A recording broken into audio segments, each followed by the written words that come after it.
homme-faune a marqué la tournée du ministre de la Communication dans le Komo-Kango à Ekouk-Chantier. Laurence Ndong, accompagné de ses collègues des Eaux et Forêts et de l'Environnement, ont échangé avec la population sur le conflit. Patrick Simangoy, Rodrigue Simangoy et Di Sorel Yakunda, envoyés spéciaux.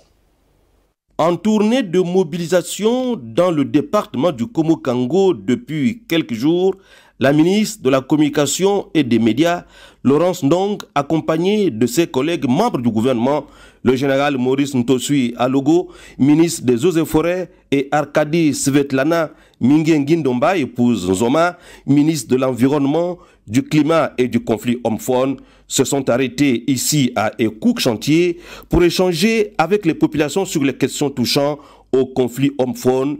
Ekouk-Chantier, endeuillé depuis une semaine à la suite du décès de Dame Sylviane Mouboulou, mère d'une grande famille tuée par un pachyderme.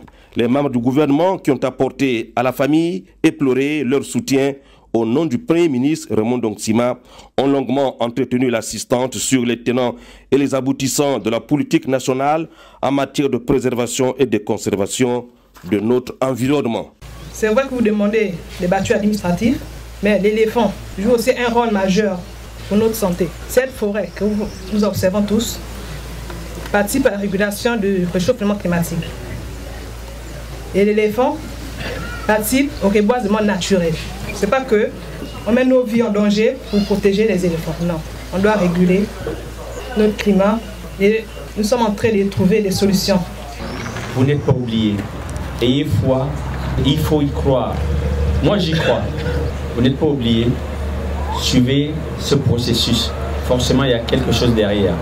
Chaque chose a son temps. Progressivement, nous arrivons vers l'essor vers la félicité.